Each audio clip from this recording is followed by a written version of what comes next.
어, 오늘 그 설교의 제목이 예수님의 소원입니다. 예수님의 소원. 한번 생각해 보시겠습니까? 예수님께 소원이 있다면 어떤 소원이 있으실까요? 뭐 되게 제목이 거창해 보이긴 하는데 오늘 본문에 나오는 그런 내용입니다. 나중에 좀 구체적으로 설명을 드리겠고요. 이제 예수님의 소원을 생각하면서 한번 나 자신의 소원은 뭔가 하는 것을 잠깐 좀 생각해 보면 좋겠어요. 우리 성도님들 소원이 있으십니까? 오늘 밤에 우리 주님 오셔서 얘야 네 소원이 뭐냐 이렇게 물어보면 여러분 뭐라고 말씀하시겠어요? 하나씩만 좀 말씀해 보세요. 시작. 아닙니다. 그만하세요. 자,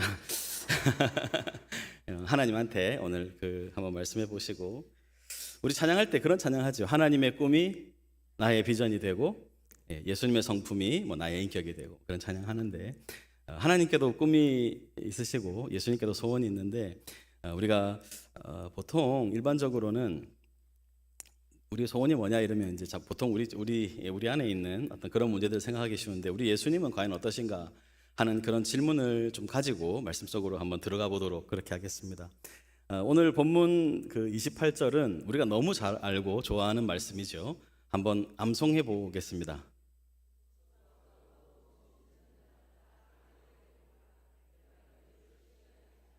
야, 역시 우리 초청교회는 저 저력이 대단한 것 같습니다. 그냥 나와 버리네요. 한 번 더 우리 본문 한번 보고 같이 한번 읽어보겠습니다. 같이요. 시작. 수고하고 무거운 짐진 자들아 다 내게로 오라. 내가 너희를 쉬게 하리라. 이 말씀만 들어도 어떻습니까? 너무 좋죠. 정말 이 쉼이 없고 참 평안이 없는 이런 세상 속에서 예수님은 누구라도 네 인생이 수고스럽고 무겁게 느껴진다면 다 내게로 와라 이렇게 말씀을 하시니까 얼마나 좋습니까? 보통 이제 높은 지위에 있는 분을 만나거나 정말 우리가 참 이렇게 흠모하는 어떤 그런 사람들을 만나려면 자격 요건을 갖춰야 될 것 같은데, 내가 뭐 높은 자리에 간다든지 또 그만큼 이렇게 자격을 갖춰야 만날 수 있을 것 같은데, 우리 예수님은 누구를 만나 주신다 그래요? 어떤 사람이요? 수고하고 인생이 수고스럽고 무겁다고 느끼는 사람은 다 만나 주시겠다고, 다 오라 그럽니다. 제한이 없어요. 다 오라 그럽니다. 우리 너무 잘 왔죠? 사실은 이 본문이 우리 교회의 메인 본문이라고 해도 좋을 것 같아요. 그렇지 않습니까? 우리 교회가 초청교회니까 누구나 다 예수님께 와라 이렇게 하는 그런 본문이라고 생각이 됩니다. 혹시 뭐 다른 거 있는데 제가 딴 말을 하는 거예요? 뭐 다른 거 있을 수도 있고 좋은 것 같습니다. 근데 이제 우리가 이 본문을 사실은 따로 떼서 이렇게 많이 읽거든요. 그래서 문맥을 놓치기가 참 쉽습니다. 이 말씀이 참된 진위를 발견하려면 이 어떤 문맥 속에서 이런 말씀이 나왔는가 하는 것을 좀 살펴봐야 되는데, 오늘 그것을 좀 설명을 드리겠고, 그래서 제가 오늘은 한 3가지 정도를 말씀을 드릴 텐데, 첫 번째는 그러면 누가 이런 쉼을 누릴 수 있는가 하는 거 한 가지.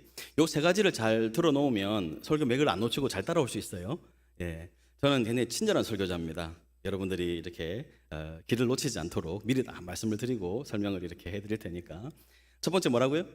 누가 이런 쉼을 누리는가 하는 거, 누릴 수 있는가 하는 것을 말씀드리고, 두 번째는 어떻게 합니다. 그럼 어떻게 쉼을 누리게 되는가? 너무 쉽죠? 누가 어떻게. 세 번째는, 근데 솔직히 이 말씀 앞에서 우리가 좀 느끼는 절망감이 좀 있잖아요. 우리가 예수님 안에 있는데 왜 나는 이렇게 쉬지 못하지? 내 마음은 왜 이렇게 여전히 수고스럽고 무겁고 부담스럽고 쉬지 못한다고 느껴지지? 그런 생각이 들지 않습니까? 그래서 왜 그렇게 우리가 느끼는가 하는 것까지 3가지를 좀 말씀드리겠습니다. 간단하죠? 이 내용들 한번 좀 살펴보도록 그렇게 하죠. 첫 번째는 누가 이제 쉼을 누릴 수 있는가 하는 것인데, 그것을 알기 위해서는 오늘 이 본문의 문맥을 잘 살펴야 합니다. 오늘 11장을 보시면 먼저는 세례 요한도 예수님에 대해서 약간은 오해를 또 의심을 하고 있습니다. 우리가 2절과 3절, 11장의 2절 3절 한번 읽어보겠습니다.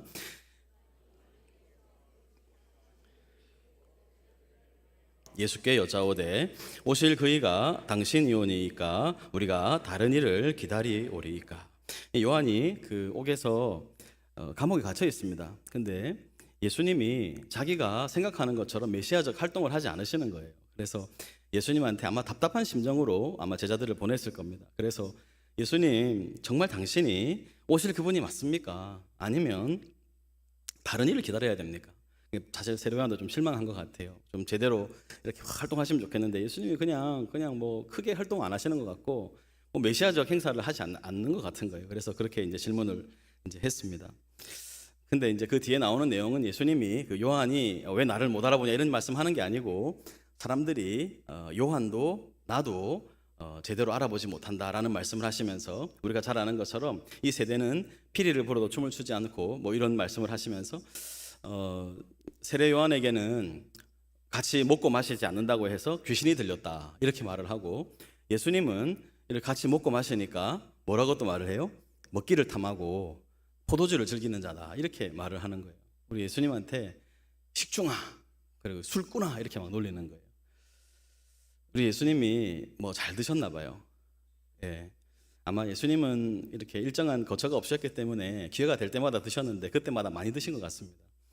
예, 그리고 또 포도주를 즐기셨다고 돼 있으니까 이런 말씀에 은혜 받는 분 안 계시겠죠?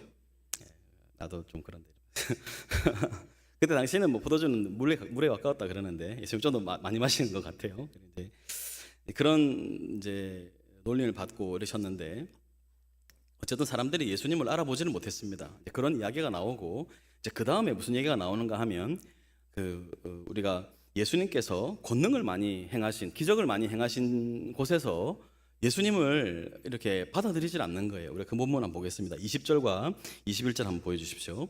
예수께서 권능을 가장 많이 행하신 고을들이 회개하지 아니하므로 그때에 책망하시되 화 있을진저 고라시나 화 있을진저 벳세다야 너희에게 행한 모든 권능을 두로와 시돈에서 행하였더라면 그들이 벌써 베옷을 입고 죄에 앉아 회개하였으리라.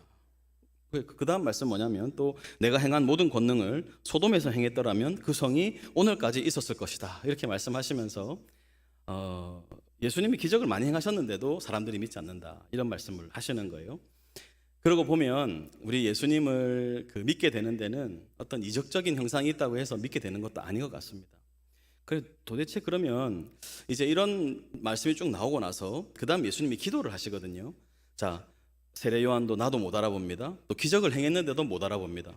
이제 그렇게 하고 그 다음에 이제 예수님이 기도를 하신다면 어떤 내용으로 기도를 하는 것이 좀 논리적으로 흐름이 맞습니까? 아버지, 내가 와서 이렇게 나를 전하고 기적을 행했는데도 사람들이 왜 나를 못 알아봅니까? 이런 탄식의 기도를 할 수 있을 것 같은데 새로운 감사의 기도를 올리십니다. 우리 같이 25절과 26절 한번 읽어보겠습니다. 그때에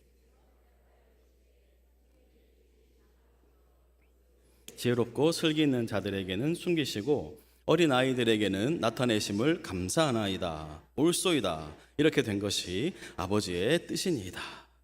예수님이 뭘 감사하고 있어요? 스스로를 지혜롭다, 슬기 있다 하는 사람들한테는 이게 숨겨지고 어린아이 같이 그냥 나는 아무 능력이 없다고 생각하는 사람들에게는 이것이 나타난다 하는 것을 아버지께 감사하고 있으면서 이것이 아버지의 뜻입니다 이렇게 말씀을 하시는 거예요. 그러니까 지금 앞에 그런 배경 설정을 하신 이유는 뭐냐면 예수님을 알 수 있는 것은 기적도 안 되고 또 스스로 노력한다고도 되는 것이 아니고 누구만 알 수 있는가 하면 이렇게 참 어린아이와 같이 예수님을 받아들이는 사람들만 그렇게 받아들일 수 있다 하는 것을 이제 말씀을 하죠. 여기서 이제 보통 그 지혜롭고 슬기 있는 자들이 누군가 하면 스스로 나는 하나님을 잘 안다고 확신하는 사람들입니다. 율법을 잘 알고 전통을 잘 알고 또 우리가 배워온 해석 체계가 있고 또 자기 신학이 있으니까 더 이상 배울 필요가 없다라고 생각하는 사람들입니다. 제가 이제 신앙생활을 오래 하면서 보니까 이럴 때 참 위험한 것 같아요. 우리가 신앙생활을 오래 하고 사실 우리가 교회를 다닌 횟수가 수십 년 되지 않습니까? 그러면 어느 순간인가 우리가 좀 교만해져서 때로는 누군가의 어떤 메시지를 설교를 평가하기도 하고 물론 여러분 우리가 그 옥석을 잘 구분해야 되는 그런 책임은 있는데 어쨌든 우리의 기본 태도는 그러면 안 되는데 그런 마음을 갖게 되는 거죠. 이미 나는 잘 안다. 뭐 설교 본문 딱 나오면 내가 다 아는. 오늘 본문 딱 보니까 어떤 생각이 드세요? 네, 잘 아는 본문인데 저 가지고 어떻게 말씀하실라 그러나 뭐 이런 생각이 들고 뭐 그런 생각이 들 수 있는데 언제나 이 마음을 늘 조심하셔야 됩니다. 성경에 보니까 뭐라고 되어 있어요? 선줄로 생각하는 자는 우리가 좀 이렇게 한번 쿵짝을 맞춰 봅시다. 선줄로 생각하는 자는 넘어질까 조심하라. 넘어질까 조심하라. 내가 섰다고 생각하는 그 순간이 가장 위험한 순간이다. 이렇게 말씀을 하시는 거죠. 우리가 사실은 그 목회자로서 목사로서 말씀을 늘 연구하고 말씀의 전문가라고 자처하지만 우리가 큰 흐름은 잘 알죠. 그리고 또 그 본문을 설교해야 되면 연구해서 잘 알지만 사실은 부분 따지고 들면 모르는 게 훨씬 많습니다. 어떻게 목사님 성경을 모르시나? 여기서 말하는 모른다는 걸 잘 이해하셔야 되는데 정말 어려운 본문들이 많습니다. 성경을 사실은 말씀을 전할 때마다 새로 연구해야 되고 사실은 이게 죽을 때까지 아마 늘 모르는 채로 또 하나님이라는 존재가 신비에 쌓여 있지 않습니까? 하나님은 때로 숨어 계시기도 하고 내가 안다고 생각했는데 전혀 내가 아는 하나님과는 다른 어떤 양상으로 내 삶에 나타나기도 하고 그래서 우리는 언제나 겸손한 마음으로 나는 잘 모른다 하는 생각을 하셔야 우리가 깊은 은혜 가운데 들어갈 수 있다는 것 꼭 기억하시면 좋겠습니다. 그게 가장 겸손한 태도고 우리가 서로를 대할 때도 항상 서로에게 배울 것이 있다 하는 생각을 가지고 그렇게 생각을 하면서 나갔으면 좋겠습니다. 그래서 그 많은 신학자들은 이런 말을 하는데요. 하나님 나라에서 가장 큰 장애물은 뭔가 하면 무지한 것이 아니고 이미 알고 있다고 여기는 자기 확신이다. 이렇게 얘기합니다. 이미 알고 있다고 여기는 자기 확신이 가장 큰 걸림돌이요 장애물이다. 이렇게 말씀을 하고 있어요. 자, 그렇게 두고 오늘 이제 한번 설교의 핵심으로 점점 한번 다가가 보도록 하겠습니다. 이렇게 아무도 알지 못하고 그 예수님을 알아보지 못하는 그런 상황에 예수님을 알아보는 사람들이 나타나기 시작한 거예요. 너무 놀라운데 그들이 누군가 하는 것을 우리가 27절에서 한번 보겠습니다. 27절 한번 읽어보겠습니다. 내 아버지께서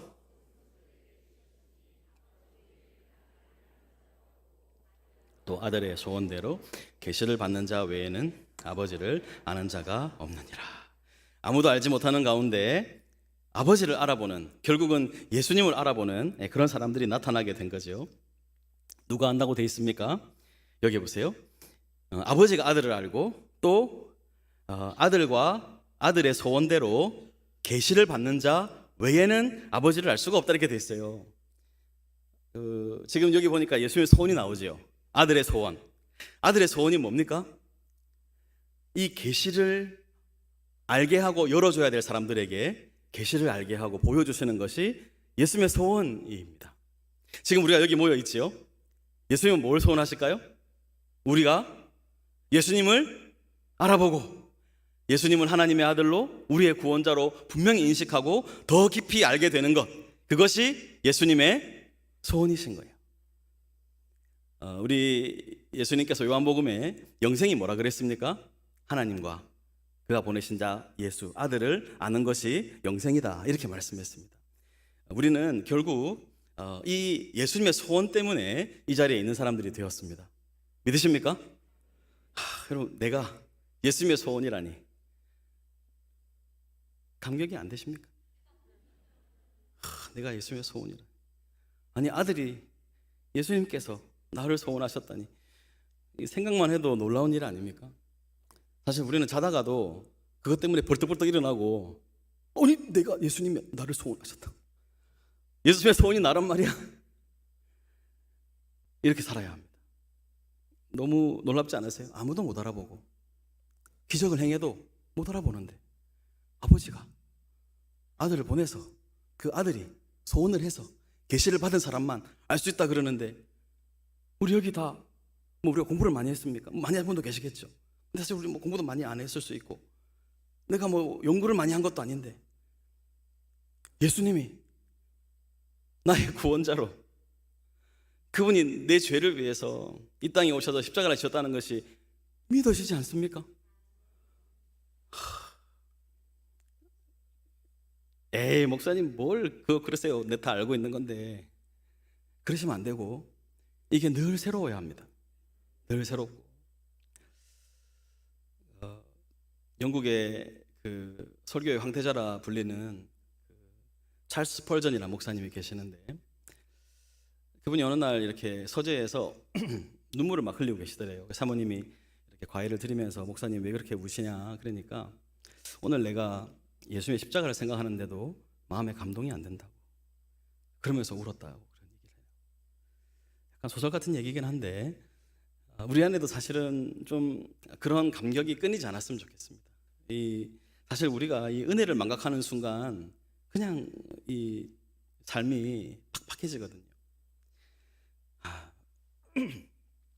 사실 오늘 이게 설교 핵심입니다. 예수님이 우리에게 소원하셔서 계시를 나타내 주셨다. 그래서 우리가 이 자리에 있는 것이다. 내 노력도 아니고 내가 뭔가를 잘해서 그렇게 된 것도 아니고 이유를 모르겠습니다. 이유를 몰라요. 왜 그랬는지. 그런데 그렇게 우리가 예수님의 소원을 받아서 계시를 받아서 이렇게 있다는 거, 알아본다는 거 너무 놀라운 이야기죠. 우리 칼빈 선생님은 이런 말을 했습니다. 그리스도는 아버지에 대한 지식의 유일한 문이다. 그리고 그 문은 그리스도께서 열어주실 때에만 열린다. 이렇게 돼 있어요. 다시 한번요. 그리스도는 아버지에 대한 지식, 아버지를 알 수 있는 지식의 유일한 문이시고 또 그 문은 그리스도께서 열어주실 때만 열린다는 거예요. 우리가 혹시나 내가 그냥 뭐 어떻게 하다 보니까 교회에 와서 뭐 이렇게 알게 됐지, 혹은 내가 모태신앙으로 태어나서 교회를 다니다 보니까 이렇게 그냥 익숙해진 거지, 그게 아닙니다. 정말 그리스도께서 우리에게 계시하시고 나타내 주셔야만 그런 일이 일어난다는 것을 좀 가슴 깊이 이렇게 느끼시고 또 그 생각을 아침과 저녁에 그렇게 생각하시면서 반복하는 그 은혜를 반복해서 기억하는 우리 모두가 되었으면 좋겠습니다. 아멘. 그래서 우리는 예수님의 이 메시아 되심을 알아보고요, 또 우리가 늘 노래하는 것처럼 하나님의 나라의 실체에 대해서 알게 되고 또 그 예수 그리스도 자신에 대해서 점점점 알아가는 그런 사람이 된 것이죠. 그런 영광을 누리는 사람들이 된 것입니다. 자, 이제 우리가 그러면 어떻게 이 쉼을 누리는가 하는 것에 대해서 좀 생각을 해볼 텐데요. 우리 다시 한번 우리 28절 말씀을 한번 읽어보도록 하겠습니다. 수고하고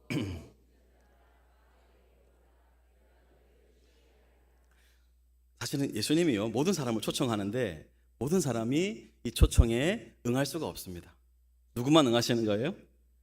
아들과 그 아들의 소원대로 계시를 받는 자들만 이 요청에 응답하는 거죠. 근데 사실 우리는 누가 이 요청에 응답할지를 모릅니다. 그렇기 때문에 모든 사람에게 이 소식을 전해야 하는 것이죠. 근데 분명히 그렇게 아들의 계시를 받는 사람 중에 이 초청에 응하는 사람들이 있다는 거예요. 그러니까 여러분과 저입니다. 수고하고 무거운 짐진 자들아 다 내게로 오라. 예수님이 다 오라 그러잖아요. 오면 내가 너희가 쉬게 할 거야. 예수님의 이 쉼에 대한 말씀은 선언입니다. 너희 이렇게 저렇게 해야 쉬게 될 거야 하는 것이 아니고 이미 확정적으로 선언하시는 거예요. 저와 여러분은 이미 그 예수님의 안식에 들어와서 쉼을 누리는 사람들이 되었다라고 말씀을 하시는 겁니다. 왜 그런가 하면 가장 중요한 것은 우리가 여기 지금 누구에게 와야만 쉼을 누리는 거예요? 내게로, 예수님께로죠. 사실 우리는 예수님께 있는 사람들이 아니었고 세상에 속한 사람들이었습니다. 세상에 속하여 있을 때는 우리는 안식할 수 없었죠. 근데 예수님의 이 초청을 받고 예수님 안에 들어오게 되므로 신분이 바뀌고 지위가 바뀌고 위치가 바뀌었습니다. 그래서 우리는 그분 안에 있으면서 이 쉼을 누릴 수 있는 사람들이 된 것이죠. 이거 놀라운 이야기입니다. 우리가 이 인식이 얼마나 중요한가. 예수님께서 마태복음에는 지금 앞에 말씀을 하시고 뒤에 바로 이제 수고하고 무거운 짐진 자들아 이렇게 말씀하셨는데 이 평행 본문이 되는 누가복음에는 그 다음에 다른 이야기를 하시거든요. 우리 그 본문을 잠깐 보겠습니다. 누가복음 10장 한번 보여주세요. 21장에 보시면 그때에 예수께서 성령으로 기뻐하시며 이르시되 천지의 주제이신 아버지여 이것을 지혜롭고 슬기 있는 자들에게는 숨기시고 어린 아이들에게는 나타내심을 감사하나이다. 옳소이다. 이렇게 된 것이 아버지의 뜻이니이다. 내 아버지께서 모든 것을 내게 주셨으니 아버지 외에는 아들이 누구인지 아는 자가 없고 아들과 또 아들의 소원대로 계시를 받는 자 외에는 아버지가 누구인지 아는 자가 없나이다 하시고, 여기가 똑같죠? 그 다음에 수고하고 무거운 짐진 자들아, 마태복음 이렇게 나왔어요. 근데 누가복음에는 어떻게 나오는가 하면 그 다음에 23절을 보세요. 제자들을 돌아보시며 조용히 말씀하십니다. 같이요. 너희가 보는 것을 보는 눈은 복이 있도다. 지금 예수님이 제자들한테 조용히 말씀하시는 거예요. 얘들아, 너희가 말이야 보고 있는 것 나야 그리스도. 나를 본다는 건 복된 거야. 이건 여러분 육체의 눈으로 본다는 것만 말하는 거 아닌 거 아시죠? 예, 이거를 나는 못 봤는데 이러시면 안 돼요. 이러면 대화가 안 되는 겁니다. 이건 오고 오는 세대에 예수님을 알아본 사람들에게 예수님 말씀하시는 거죠. 얘들아, 너희가 보는 것을 보는 눈을 가진 사람은 복이 있다. 누가 복된 자입니까? 우리야. 솔직히 여러분 또로 내가 나는 왜 이렇게 인생이 복이 없나? 왜 이렇게 인생이 안 풀리나? 혹시 그런 생각하는 분 안 계세요? 저만큼 안 풀리는 사람 있을까요? 50이 다 돼가는데 지금. 죄송합니다. 이런 말씀을 또 드려서.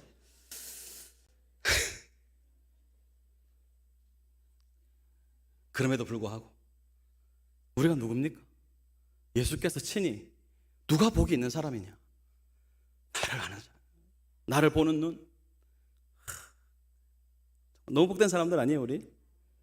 그 다음 구절 보십시오. 같이 읽어보겠습니다. 내가 너희에게 말하노니 많은 선지자와 임금이 너희가 보는 바를 보고자 하였으되 보지 못했고 너희가 듣는 바를 듣고자 하였으되 듣지 못했다. 선지자도 임금도 보지 못하고 듣지 못한 것을 우리가 보고 듣는 사람들이 된 거예요. 임금도 못 본 겁니다. 우리 그런 사람이 된 거예요. 너무 신나죠. 그 밭에 감추인 보화를 발견한 사람들이 어떻게 했어요?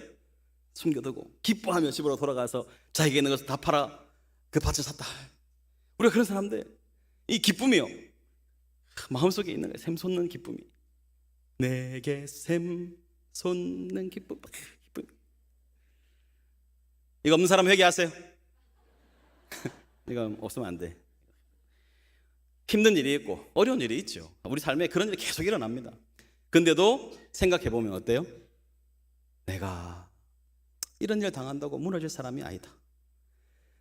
아무리 어려운 일이 와봐라. 내가 누구? 예수를 알아본 사람인데.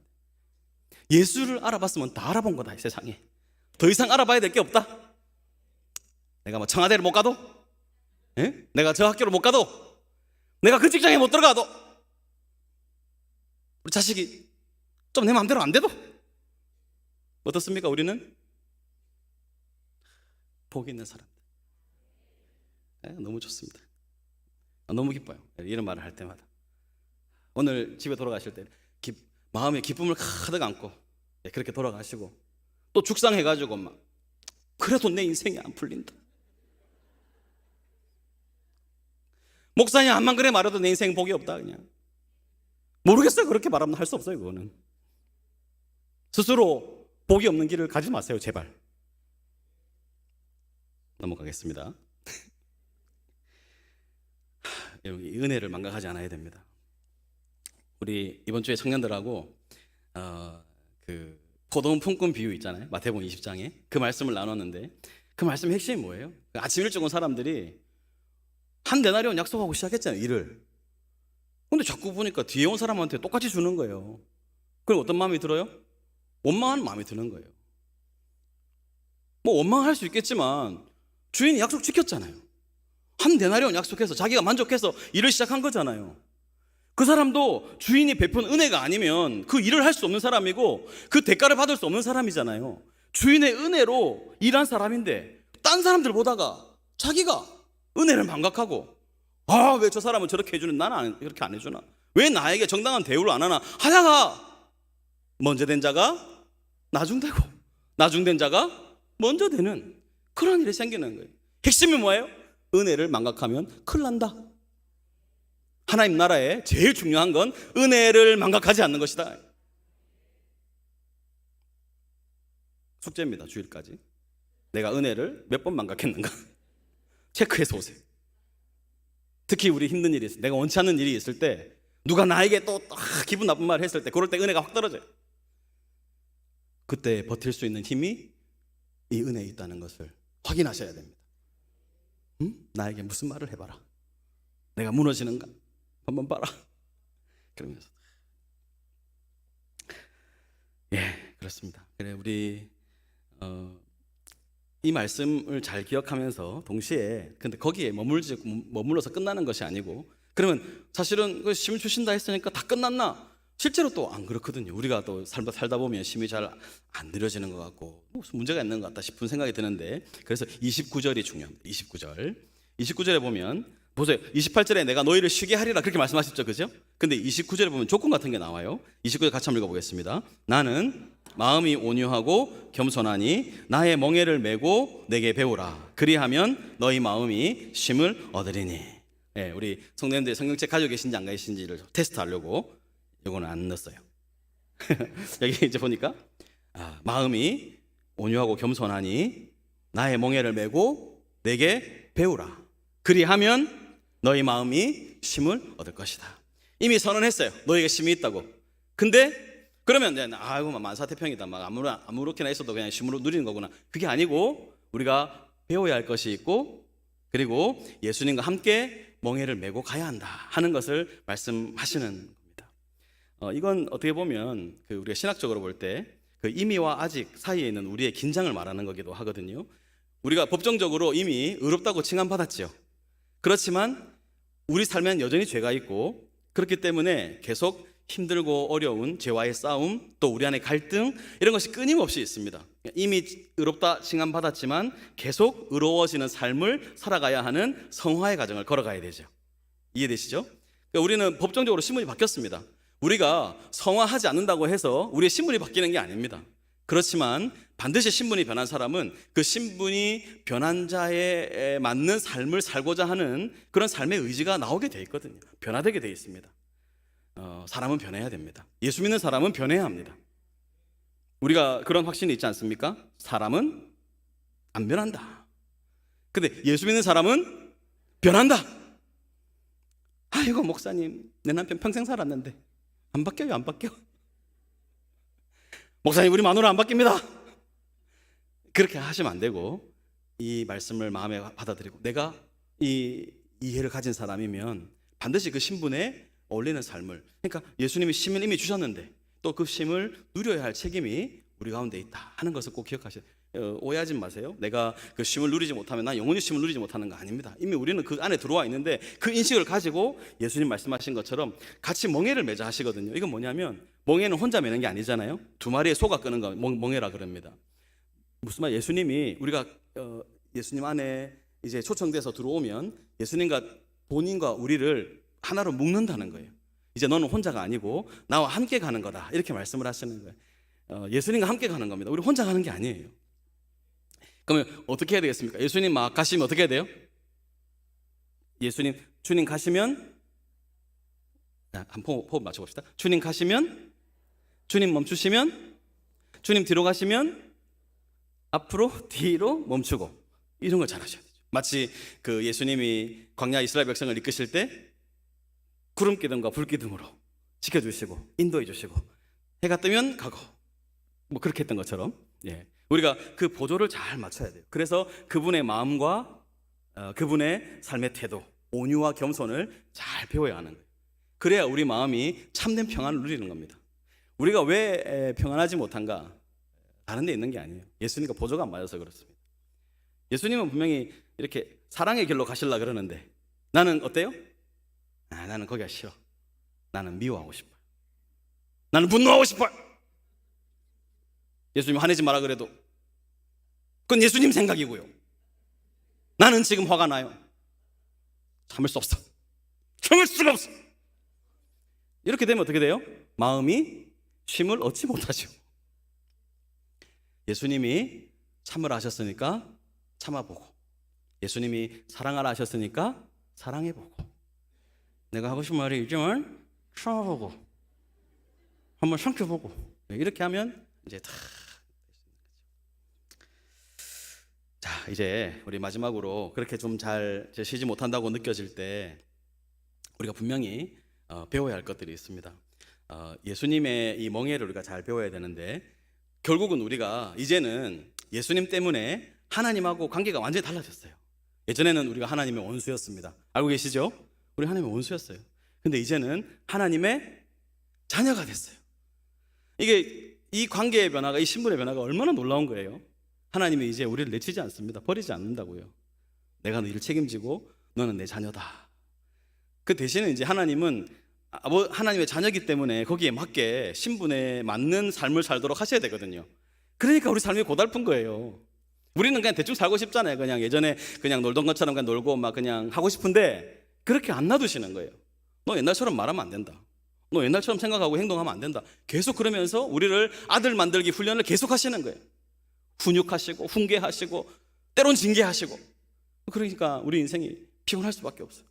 그 사실을 기억해야 되고, 하나님하고 이제 우리가 관계가 달라졌어요. 옛날에는 우리가 하나님 무서웠어, 두려워했어요. 근데 우리가 어떻게 됐는가 하면 로마서 8장 15절 한번 보여주십시오. 다시 같이요. 시작. 그러면은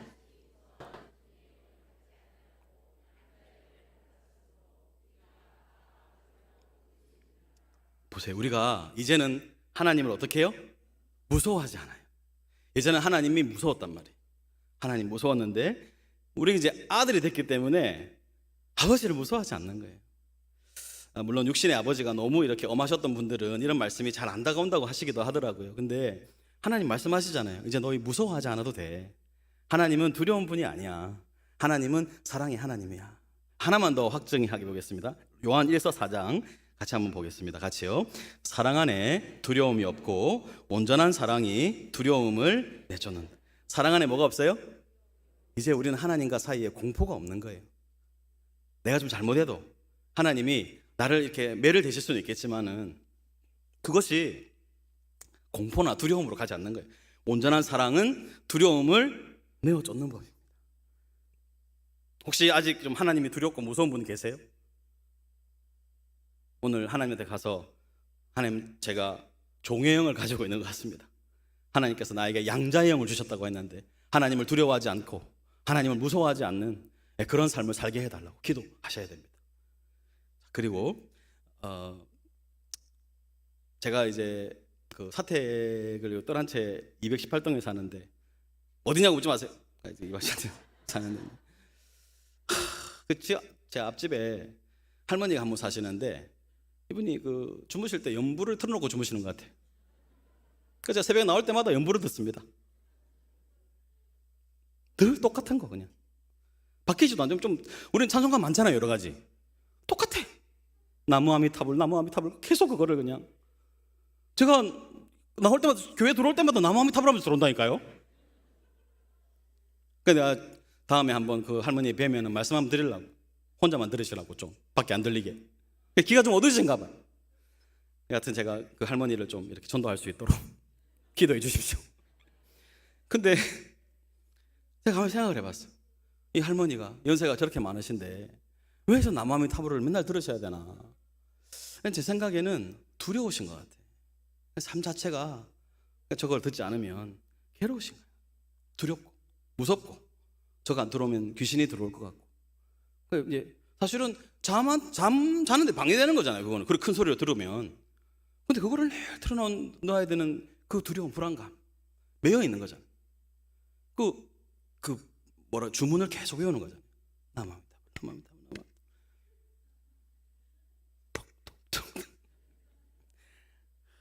우리는 얼마나 자유합니까? 우리는 성경 안 봐도 담대하잖아요. 성경을 안 읽어도 찬송을 안 부른다고 뭐가 두렵냐 이거야. 하면 좋겠지만은 내가 그 찬송가를 입구에 틀어놓을까요 그냥? 예, 그러면 또 약간 종교 전쟁이 될 수 있으니까 그거는 지혜롭지 못한 것 같고요. 하나님을 대하는 방식이 우리는 바뀌었습니다. 우리는 두려워하지 않아요. 하나님 두려워하지 않아요. 은혜의 보좌 앞으로 담대히 나아가는. 그리고 우리 이제 자기 자신을 대하는 방식도 달라집니다. 원래 우리는 하나님 없을 때는요, 세상도 우리를 계속 요구하는 게 뭔가 하면 네 자신을 입증하라는 거예요. 네가 어떤 사람인지를 보여줘라. 자기 PR 시대 이렇게 말하면서요. 그래서 우리가 요즘에 차를 사도 승차감보다 더 중요한 게 뭐라 그래요? 하차감이라. 이 아는 사람들 계시네. 차를 딱 탔다가 탁 내리는데 어때? 사람들이 저런 차를 타는 분은 누군가? 이렇게 말해요. 그럼 하차감을 느껴야 한다고. 그 얼마나 부끄러운 거예요. 자기 존재에 자신이 없으니까 뭘로 자기를 나타내고 싶은 거예요? 차는 그냥 타면 되는 거잖아요. 내가 원하는 곳까지 안전하게 이렇게 인도해 줄 수 있으면 좋은 차잖아요. 물론 뭐 이렇게 건강이나 어려움이 있는 분들은 좋은 차를 타고 그 튼튼한 차를 타시면 됩니다. 그건 문제가 안 돼요. 근데 그걸 타면서 뭐 프라이드가 올라간다든지, 나는 프라이드가 없어서 프라이드를 타야 된다든지, 이런 언어 유희를 이해하시죠? 프라이드가 없어가지고 제가 그러면 안 된다는 거예요. 내가 그 집에 살아야, 내가 그 옷을 입어야, 내가 그 학교에 들어가야, 내가 그 직장에 다녀야 내가 괜찮은 사람이라고 인식하는 건 아직까지 자기 존재를 입증하는 방식으로 살아가는 거예요. 그러지 않아도 됩니다. 하나님이 우리를 이미 받으셨고 네가 내 아들이라고 이미 인정하셨어요. 항상 거기 비교에, 그 삶에는요, 세상이 요구하는 방식에는 비교가 있어요. 열등감이 있고요. 내가 아무리 좋은 차를 타도 나보다 더 좋은 차는 항상 있습니다. 내가 아무리 좋은 집에 살아도 더 좋은 집은 항상 있고요. 그러면 항상 비교하고 열등감에 빠지고 내가 자신이 초라해 보인다고요. 우리는 그런 삶을 살지 않아도 됩니다. 그런 사람의 부름 받은 거예요.